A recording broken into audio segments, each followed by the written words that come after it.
Hey everyone, this is Jill Ellis at iResponds. I just wanted you to know that we're here. We're a few minutes away from start time, but we're going to be conscious of time, and we'll be back with you in just a few minutes.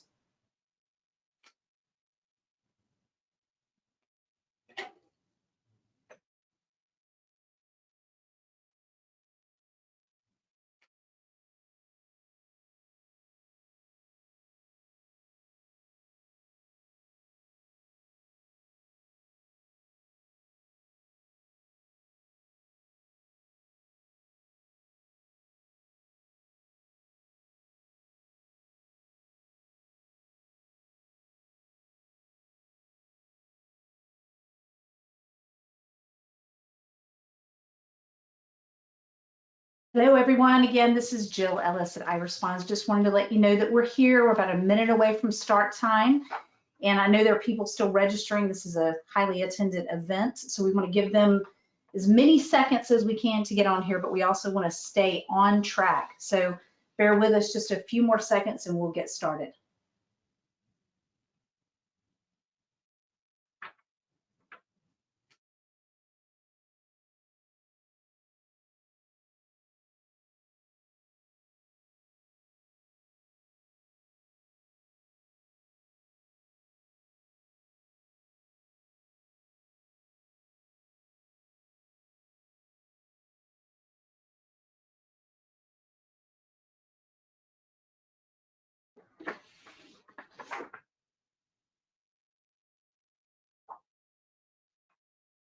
Okay, everyone, based on my clock, we're right at our start time, and we want to get going here. I want to remind you that if there's any technical issues, please let us know at any time.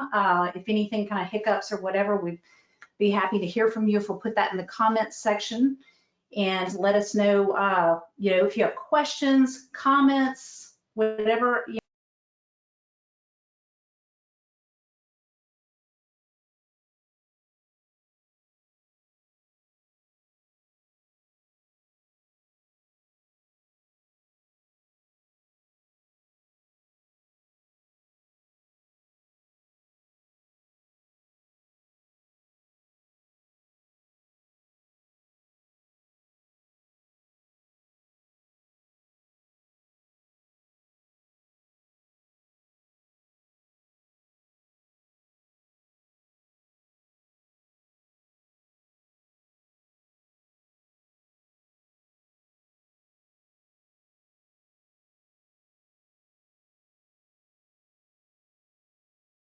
Good afternoon, everybody. Sorry about that.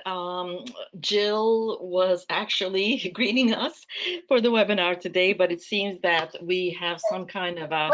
What is the irony that I'm talking about technology challenges? Yes. And it out on... All right, I'll mute myself again. Go ahead. Yeah, thank you so much. So guys, that was Rose Mentrie, our Chief Innovation Officer. Rose has about 40 years experience in this industry. I'm not going to put the plus on there, Rose. And my name is Jill Ellis. I've been in the industry for 25 plus years and just really proud to be a part of this team. So looking at our agenda today, we're going to cover quite a bit of topics. So we're going to talk about iResponds very briefly. We're going to look at 2019 and 2020, 2021 year-to-date review. We're going to look at some market segment trends and expectations, sentiment of vaccinations, that wonderful topic right now, and really the trust factor, how this is impacting things. We're going to look at reliance on OTAs and their impact on the top and bottom line, talk about social channels, the outlook and the impact, what to watch for in 2022. And we always like to end it with key takeaways. There'll be a lot of information coming your way. And of course, open discussion. The way we like to kind of handle this open discussion is if you'll see the chat or question area and type that in, any questions, any clarification. Again, hopefully no more technical issues. I'm not going to say that again. And just let us know your thoughts on that. And again, it's a lot of information coming your way. So a bit about who we are. The main thing we want you to know about us is that we're created by hoteliers for hoteliers. We really have a heart to serve the hotel industry, and it drives pretty much everything that we do and how we do it. And in fact, our services really break out into 3 categories. The first is we started out with monitoring and responding to guest reviews and surveys for our clients. And the second is we manage social media for our clients. That can be anything from Facebook and or Instagram. That's starting with your strategy and really driving through to match up with your goals. And then an emerging segment that we've seen specifically through the pandemic is responding to those direct messages that are coming in on social media. So there's a lot of questions. A lot of times your future guest, instead of picking the phone trying to call the hotel, they're going to want to send you something through direct message. So we have stepped in at our clients' request and helping to manage that. And speaking of our clients, we're very proud to represent a large variety of brands. We have over 1,000 clients globally currently. As you see, it's every major brand, plus we have independent properties that we love as well. And we have quite a few restaurants that are primarily linked to the full service hotels. And seeing that growing daily. And next, I'm going to bring Rose back into the conversation, and Rose is going to start us out with some data looking back to 2019 through 2020. Rose? Thank you, Jill. Thank you, everyone, again, for joining our meeting today. Unlike any other years, we usually cover just the following year as to what we see, what the patterns are, what's going on, from STAR to third parties and to the messaging, social media, and so on. This year, because it is so different, we're going to cover, you'll see a lot of slides that'll include 2019 actual, 2020 actual, 2021 year to date, and then all the way up to 2025, what they're predicting. So let's go ahead and jump right in. Whoops. There we go. So what is the STAR REVPAR monthly performance, what it has been for, like I said, for the past 3 years and 2021 year to date. So this was interesting for us to put this on a graph so we could really see what has been happening from 2019 to 2020 and then now currently 2021 year to date. So it looks like in June, we ended up at a 13% negative variance to 2019's numbers and REVPAR numbers, which is a bigger bounce back than anyone had expected. This I thought was very interesting to share with individuals today because they came out with sort of like a map of the United States representing each state. And you could kind of see, you don't see the exact numbers by state, but you could kind of see the comparison of REVPAR 2019 to REVPAR 2021 in purple as to how it has increased. And you could see by summer, some of them actually, some states did surpass the 2019 numbers in recovery. So looking at the demand share by source of business, this was reported by Colibri Labs, and we can see that in comparison to 2019, corporate transient went down by 1% and group business went down by 6%. But when you compare to 2019 to 2021 year-to-date numbers, we actually end up at a wider gap, both in corporate transient and group business, at a -3 in corporate transient and -7 in group business in comparison. So it's clear to see that OTAs, promos, LNRs has been providing most of the hotel's revenues. And interestingly, REVPAR has remained the same in share for all 3 years. So when we look at this closer at a monthly source of business, we can see the pattern a little clearer. Top half are 2020 numbers and bottom half are 2021 year-to-date actual, and then forecasted for August, which is past now, but they have not updated yet, September and October in revenue contributions. So again, we can see clearly that the lack of corporate transient and group business is what is lagging the most behind comparison to others. These two segments alone represented just in January -139.5 million and February -140.4 million in comparison. So we will dive a little deeper regarding OTAs a little later on the presentation, but this is what it looks like when it comes to corporate and group. So what patterns are the experts seeing? What are they predicting based on these patterns? In this chart by star, 2019 is represented in light blue and 2021 is represented by dark blue. They did a comparison of group revenue contribution to total ADR and concluded that transient revenue accounted for an increase in ADR year to date. Group and contract revenue both declined considerably compared to 2019 numbers, with group demand at least less than half of its 2019 level. The trend is unlikely to change for the fall. And we actually saw it over Labor Day.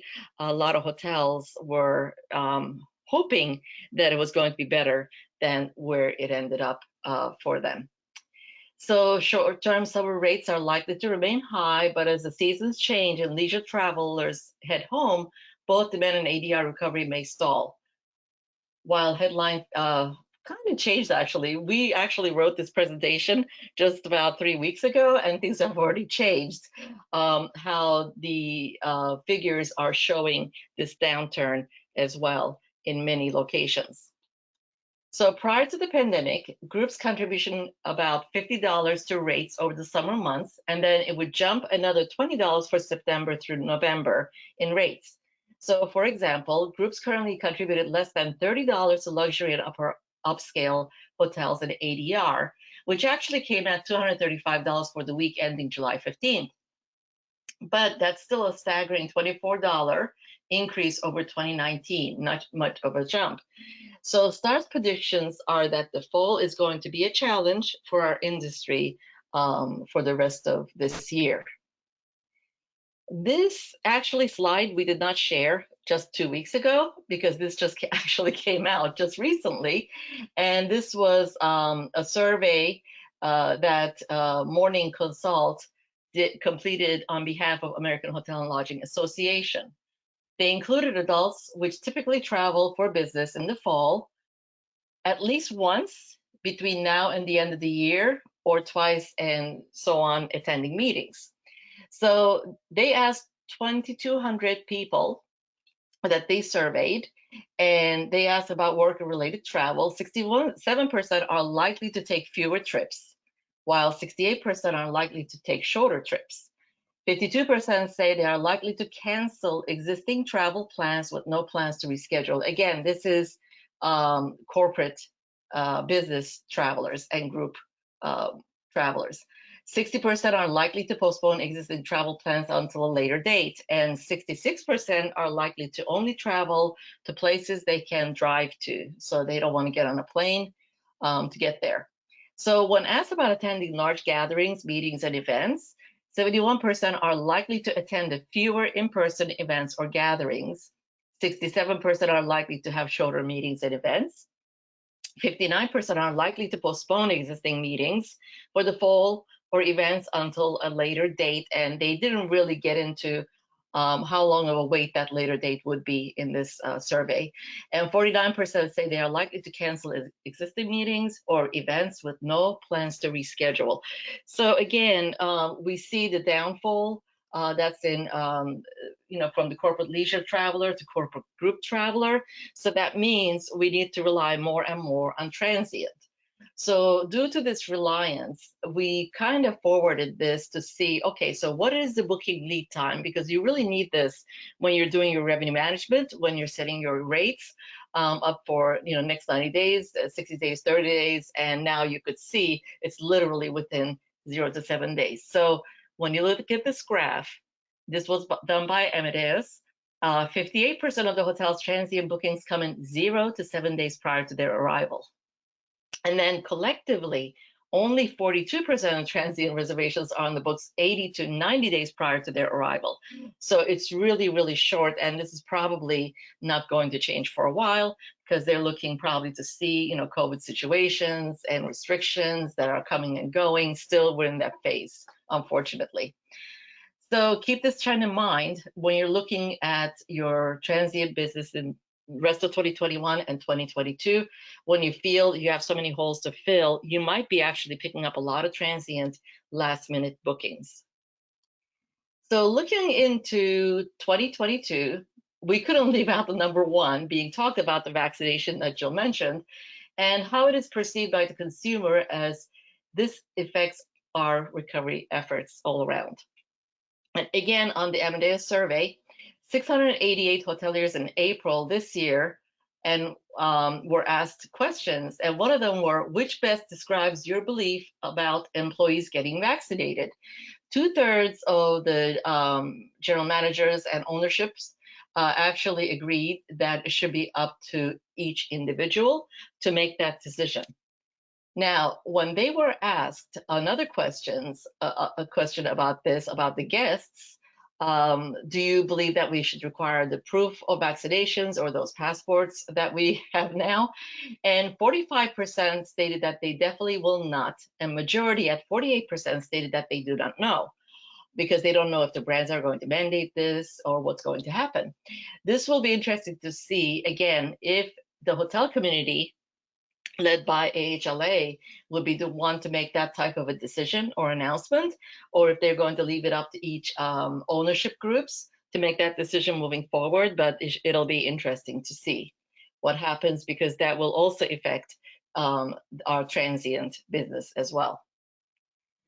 Now, on another front, Edelman Trust Barometer did a study on every aspect of the pandemic and sharing several findings from their report, starting with employee expectations. So they reported that 81% of the 33,000 that they surveyed felt they wanted trustworthy information. And interestingly, they want to get this information from their employees. 60% of the employees felt that employers should not be forcing them to go back to office work environment. And obviously we know this for our industry, this is really not an option. So we really have to keep that in mind. And we're going to have a lot more pressure in convincing the associates that it's a safe environment for them to return back to work.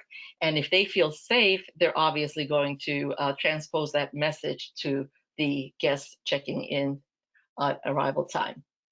So when looking at who was doing a great job in handling the pandemic crisis, was the question, 59% stated that their employer was doing a great job versus the government in their education at 35%, which is very interesting. And in prior slide, we saw that they want to know from the employers versus trusting any other sources about safety and what the latest is. So 72% still have high concerns about the virus, and 67% of the US general population are still in a pandemic mindset. And only 29% believe that by the end of 2021, we will be back to normal. And this is very interesting, as we did see the surge of travelers in June, July, and August. So some regions at a higher occupancy than 29 per star in the previous slides. This study was completely early 2021, so we were hoping maybe this mindset would have changed, but because of the newer outbreaks and what's going on, it really hasn't, unfortunately. So in previous slides, we did see the surge of transient business from OTAs this year, so let's dive a little deeper into OTAs. Amadeus, in their survey, asked the question, which distribution channel will be the most important in 2021 and beyond? And 28% of the hoteliers agreed that OTAs are going to be the major players in the hotel recovery, followed by direct bookings at 22%, brand.com at 20%, and actually they were right with that hunch, as we saw earlier. The fact that the hotels are depending more so on OTAs is definitely recognized by the OTAs at the same time. So Expedia Group has committed to donating up to $12 million to UNICEF in getting a vaccine readily available globally. So that's a very positive move on their behalf, and hoping that might, again, help change things around a little bit, or the new vaccines to the third part that we all have to get. So we know the cost of doing business, though, with OTAs comes with a price, obviously. What is the actual cost of how much does that affect on our PAR basis? And this was an interesting study that they did. So according to HotStats data, rooms cost of sales are down by 37% year to date, which is wonderful. So you see back in January and February, This is again comparison to 2019. It was around $6.51. Probably more independent hotels, they pay a lot more than the brand hotels. And in March, that starts to dive down, and then in April, May, June, it goes down to 54 cents, 45 cents, and so on. And it's still in the climb, but still it's not as high as it used to be. So we just need to keep this in mind. Now, looking at REVPAR by source, you see OTAs overall are yielding higher than other segments. So the cost going down with OTAs and actually yielding a higher PAR for the hotels, this actually is great for 2021. And you could see in this chart that in the gray little oval circle there, in January, OTAs really started picking up. And you see that in yellowish orangey color, surpassing the other segments at REVPAR. And then when you get to July and then September, August, September were actually forecasted in this, and October was forecasted in this, you definitely see it going up to $111.18 in June, and then it goes to $103.92 in July, while RAC is only at, as a comparison, $87, so a lot lower than that. Now, we did see the OTA cost in the previous slide. So it was, for example, for the month of May, it was at $2.08 PAR. So even with that cost, if you take that away from May of $102.72, you're still yielding $100 in REVPAR from OTAs. So keep that in mind. And Cornell just did a study in 2020 mid-year, and they actually did two studies. The first study was more about understanding the basics of how quick thank you to responding to guest reviews encourages them, and how that works with GS and so on. And they looked at the cost of doing business with OTAs is actually 5% in transient revenues. Now, for their second study, they based it on 3 years worth of data for 515 hotels, equaling 300,000 survey responses. They concluded that by responding to guests, you can increase your loyalty by 50%, and most importantly, hotels can save that 5% or more in revenue due to direct bookings and avoiding OTA commissions. So as we revise our short-term strategies in the pandemic environment, we definitely need to keep in mind our long-term success as well, and our reliance on our loyalty customers. So we need to keep encouraging them to utilize hotel direct booking engines rather than opting out to utilize the OTA channels. However, again, we saw in the previous slides, right now the OTAs are yielding the highest PAR and also costing us very low. So we need to keep playing with them and keeping them happy, but keep in mind and your eyes on the long term as well, going into 2022 and 23 and beyond. So I'm going to turn it back over to Jill to go through some of the social channels and their outlook. Jill? Yeah, thank you. So due to the shortfall that we're seeing in corporate transient and corporate group business this year that Rose talked about, we know we need to rely heavily on that leisure transient business. In order to do this, we need to understand what social channel they're most on when making these decisions, these consumer purchasing decisions. So if we look at Statista and Backlinko's predictions through 2025 in social media usage, we'll have a cumulative growth of a little over 10%. You know, this really means that close to 92% of the US population will be actively using social channels in staying in touch with their community. And that is currently over 70%, wow, of the United States population has at least one social media account.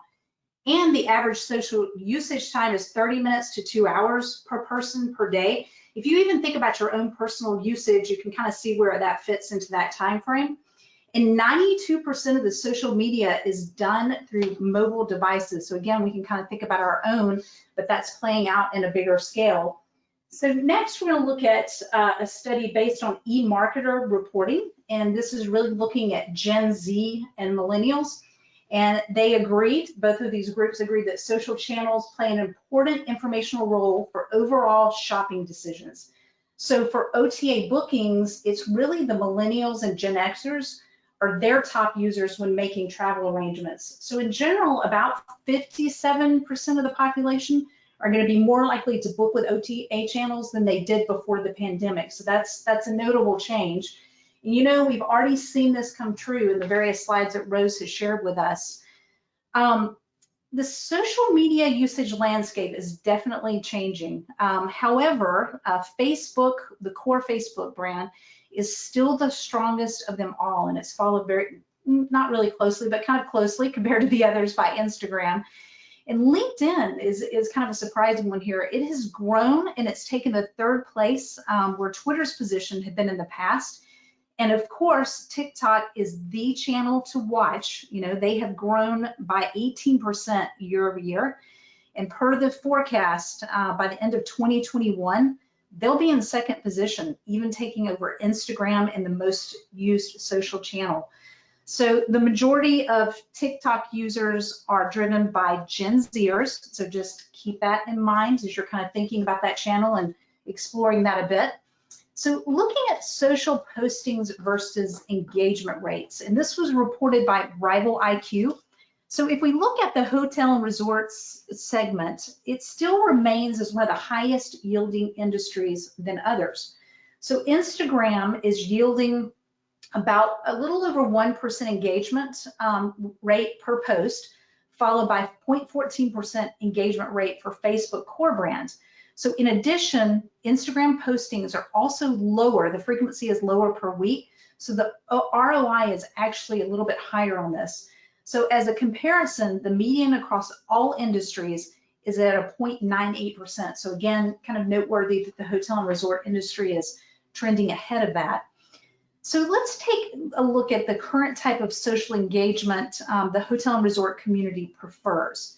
So first here in the left-hand corner, we've got Facebook, and photos continue to inspire followers to dream about their next vacation, and really even more so than with videos on this particular platform. On Twitter, we saw an increase in engagement rates for both photos and video tweets this year. You know, despite a tough year for travel, they both seem to be at about the same level. On Instagram, however, we're seeing an engagement rate increase for carousel posts. So just a reminder, a carousel post is a post within Instagram that has multiple photos that you can swipe and look at those. In 2021, there really should be more effort in going into 2022 given to combining more photos into carousels to boost that instant engagement. Again, you know, it's the difference in them tapping on it and looking at it and really stopping and pausing on that content. In addition, this increase in carousel engagement seems to be equally effective in all industries. So this is a great indicator of the consumer gravitating more and more towards that visual social engagement. And it seems the hotel and resort community really dislikes any type of post about status or just links. And that's really falling to the bottom of social engagement preference. So as you're looking at the type of content to post, those particular pieces are least liked for our industry. So we're going to shift gears up here a little bit, and I did want to take a second and remind you, because I see there's a few additional people that have joined since we started. Questions, comments, please type those in and we will cover those at the end. I know we're running close on time here, but we're going to look at some threats going into 2022. So cost of living is on the rise. We know inflation's on the rise and household budgets are being cut. So how will these cuts influence overall travel? Travel research with Focusrite conducted a survey asking just these questions to individuals. Two noteworthy points here. First thing on their butcher block was the length of stay when vacationing. 42%, followed by 39%, would really cut on that lower price destination. So they're looking at cutting the length as well as cutting into a lower price destination. In addition, 36% of them, sorry, it's a tongue twister, would plan to purchase lesser things to do once they arrived at that destination. And that really involves anything with entrance fees and then cutting back on dining and shopping while at the destination. Not a surprise, cost of labor on the rise is on this one. Here's a sampling of how this really translates to the bottom line. So per hot stats, revenue continued to march forward in May. REVPAR was up 539% year over year, but it was still 51% lower than going back to 2019. With room revenues being pushed by the leisure segment, total revenue follows suit up to $127 per available room. That's a 541% year over year increase. However, labor costs, of course, went up nearly $20 per available room since last May, a cost that will probably continue to escalate, as hoteliers and all of us are having to, find ways to incent, pay more, lure employees, especially for this industry, who might be reluctant to return, or they might have switched career paths at this point. So vaccine, we've talked about that a bit, and we feel like that's something that's going to linger with us in 2022. So feeling safe to travel will continue to be the major force in recovery. And sentiment of feeling safe or not safe does not differ that much between the vaccinated or non-vaccinated, surprising. Only 31% of the US population feel it would be safe to stay in a hotel. In comparison, the sentiment only increases by 2 points for the vaccinated. So that's a 33% overall feeling of safe at a hotel. This means we have to be more diligent and creative with our safe stay messaging. And believe me, we are very aware that there is messaging fatigue out there. So that creativity about it and being able to talk about it and visually represent it is important. In addition, as we covered in Rose's slides earlier, we can also see in this graph that our associates' confidence in coming back to work is very low as well. Ironically, though, non-vaccinated feel more comfortable than the vaccinated in coming back to the workplace. So shifting over to sentiment of what are the most important stakeholders in the business? So 40% of the respondents from this Edelman Trust Barometer feel that employees are the most important stakeholders in achieving long-term success versus last year. As of May 2021, the guest importance sentiment dropped by 6 points to 34%. So hiring the right talent, training, and most importantly, retention will be key in 2022. And this goes hand in hand with the cost of labor going up in 2022. So we've all learned a lot about cost savings and survival in 2020. I'm gonna get an amen on that one. When Amadeus raised the question of what are these items hoteliers are willing to keep in place or introduce in 2022, here are the answers. 23% stated the technology that streamlines operations will be left in place. 24% agreed to keep their reduced say-over housekeeping frequency in place. 19% will be keeping the contactless deliveries, F&B, amenities, room service. 18% like the minimal interaction between your frontline staff and guests to increase that feeling of safety and confidence. 13% feel there is more need to offer those individualized packages to attract additional guests in 2022.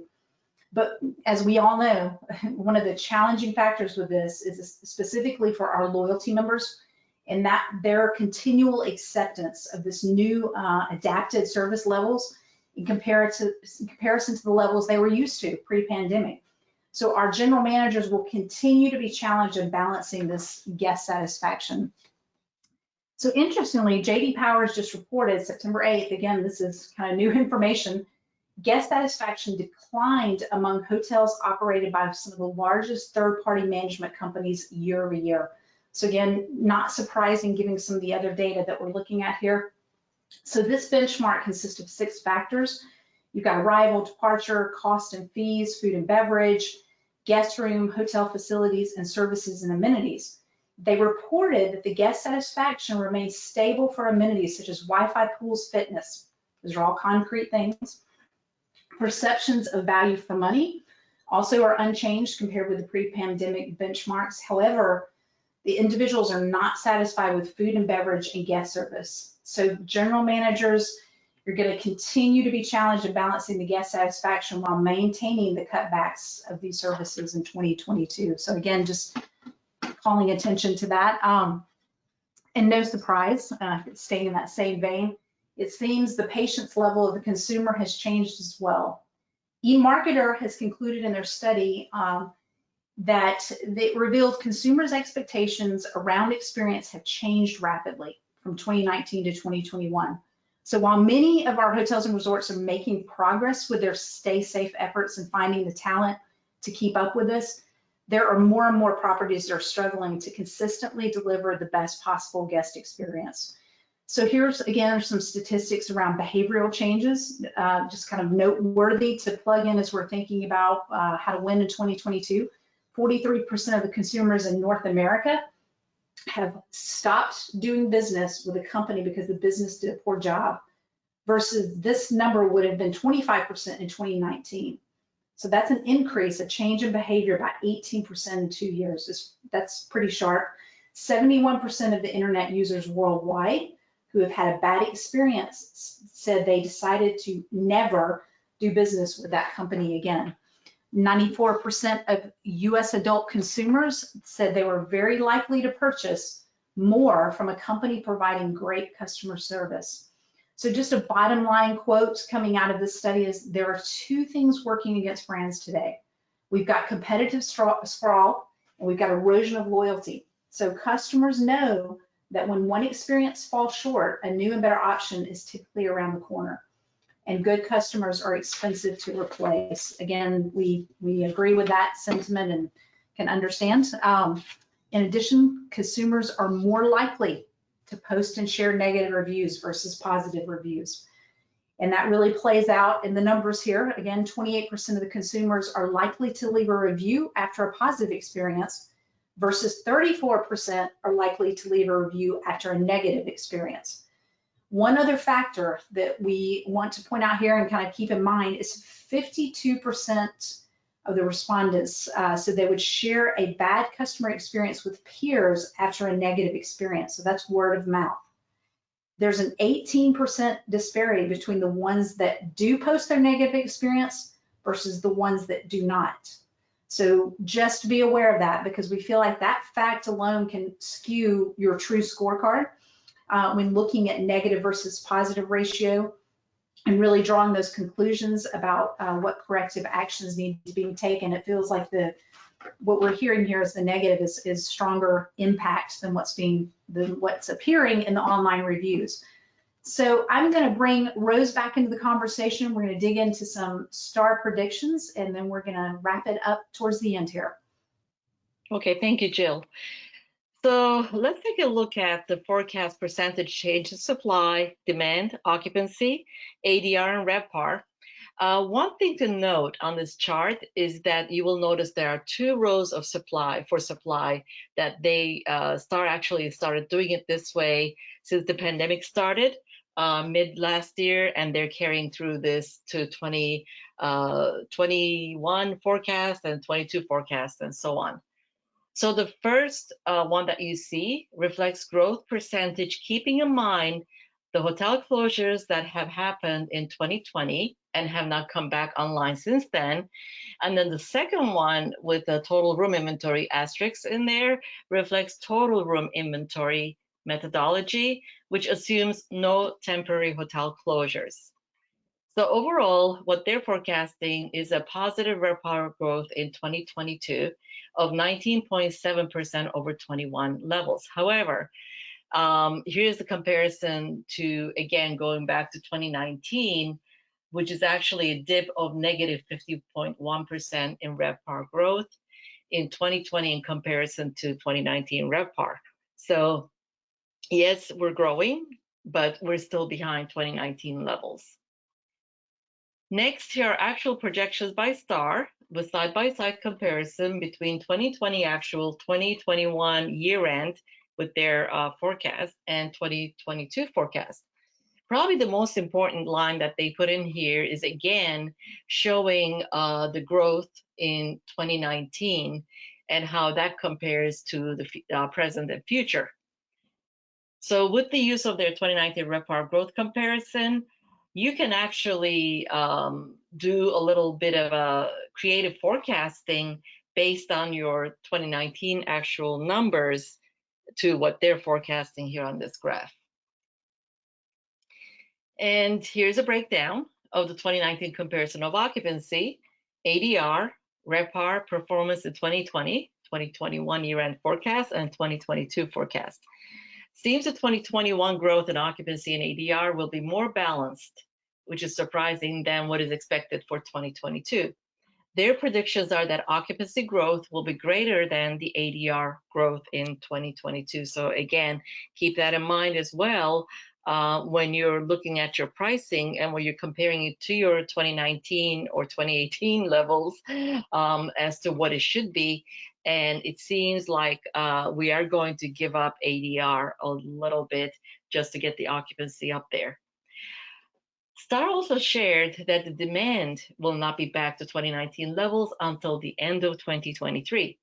So what is more lacking, though, is again the ADR growth in comparison to the demand growth that is resulting in a lower REVPAR growth. This can be due to more reliance on OTAs and lack of the corporate transient and group business coming back sooner than later, because we know that bigger boxes, full service hotels, sometimes their group rates are just as higher than the OTAs. So that's probably what's skewing here with their ADR growth. 2022 growth expectations are more imbalanced though with the demand and ADR growth. Once again, their demand factor was based on total room inventory, assuming no temporary hotel closings. So you have to bear that in mind as well. Lastly, just 2 weeks ago, STR also announced their 2024 projections and updated their previous forecastings for 21 year-end and 2022. And the projections actually increased in comparison to their earlier forecast of 68%. You see that in pink in comparison to the purple in the box, what they're forecasting now for 21. 22 was at 82, now they went up to 88% forecast, and 2023, they were at 91% initially forecasting, and now they raised that up to 98.1%.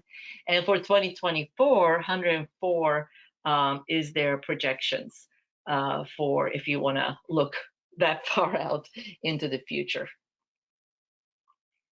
So I'm going to turn it back over to Jill to cover and take a look and see if we have any questions. And like Jill said, please go ahead and post your questions if you already have not done so, and we'll take a time to answer as much of them as we can, or we'll get back to you with the answers if we run out of time. Jill?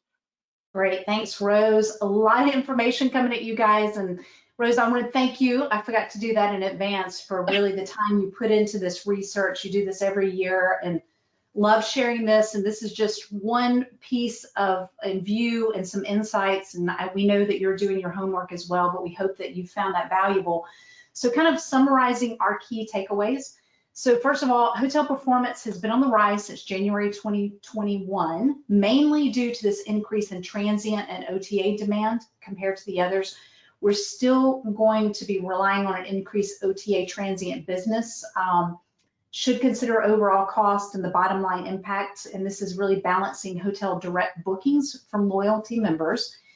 And so if segment trends continue with lower corporate transient and group demands, hotel will see lower occupancies than normal during this fall that we're about to walk into. Sentiment on vaccinations for both hotel employees and hotel guests are mixed. Majority of hoteliers believe vaccines are a personal choice and should not matter. Social is on the rise.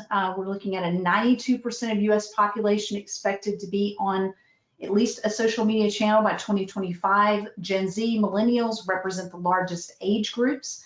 And we believe that Instagram continues to yield the best ROI for hotels. And this is among the Facebook platforms. We raised some 2022 cautions that we're seeing, that rising cost of living, increase in labor cost, unsafe feeling among the US population, lower guest satisfaction scores based on hotel cost savings programs, and negative reviews impacting online reputation. And as Rose just shared with us, STR predictions, so we're looking at 19.7% positive RevPAR growth in 2022.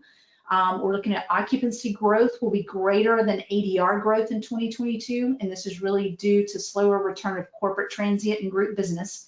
And demand is likely not to be back to 2019 levels until the end of 2023.